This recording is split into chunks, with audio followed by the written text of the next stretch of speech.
Potensi Anies Baswedan menang di Pilpres 2024 sangatlah besar. Loyalis Prabowo pada Pilpres 2019 banyak berpindah kepada mendukung Anies Baswedan. Secara empirik sebetulnya potensi besar Anies untuk unggul itu sangat tinggi karena prestasi Anies dibanding Ganjar misalnya jauh lebih banyak. Juga demikian juga dengan Prabowo. Nah, survei itu kan saya mengukur pandangan publik itu. Maka siapa yang beraktivitas sering di arena publik, dia memungkinkan membentuk pandangan publik yang lebih luas. Nah, yang dilakukan oleh Ganjar itu sebetulnya tidak lebih kepada prestasi yang substantif di Jawa Tengah misalnya, tapi lebih kepada aktivitas di media sosial atau aktivitas di tengah masyarakat yang diekspos di media sosial. Banyak dari pendukung Pak Prabowo kecewa dengan Pak Prabowo, yang mana Pak Prabowo bergabung dengan koalisinya Pak Jokowi, masuk di pemerintahnya Pak Jokowi. Itu yang banyak membuat kecewa para pendukung Pak Prabowo Subianto. Nah, dengan kekecewaan seperti itu tentunya di 2024 ini akan mungkin berbeda jalan dengan Pak Prabowo Subianto. Pemilih 2024 itu 52% anak muda. Jadi kalau dihadapkan antara yang Prabowo yang usianya sudah lanjut dengan Anies, anak muda yang 52% lebih memilih Anies Baswedan.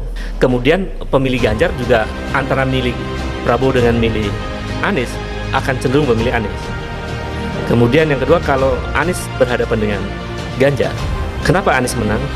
Karena masanya Prabowo tidak akan milih Ganjar. Potensi Anies Baswedan menang di Pilpres 2024 sangatlah besar. Loyalis Prabowo pada Pilpres 2019 banyak berpindah kepada mendukung Anies Baswedan. Hal itu terjadi karena banyak loyalis Prabowo berpendapat bahwa Prabowo Subianto kurang gentleman menghadapi atau menerima kekalahan pada Pilpres 2019. Prabowo justru bergabung pada pemerintahan Jokowi dan memilih menjadi Menteri Pertahanan.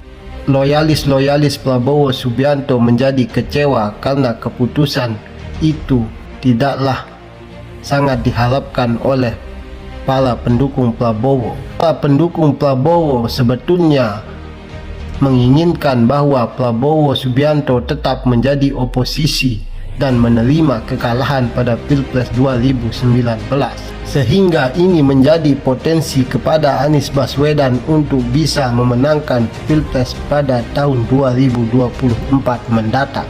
Selain itu, prestasi Anies pada masa menjabat sebagai Gubernur DKI Jakarta sangatlah baik, dan itu menjadi peluang yang sangat besar yang bisa dimanfaatkan untuk Anies bisa menjadi pemenang pada Pilpres 2024. Yang bikin Anies Baswedan. Kita udah mulai kampanye. Kalau gua boleh, kalau lu jangan.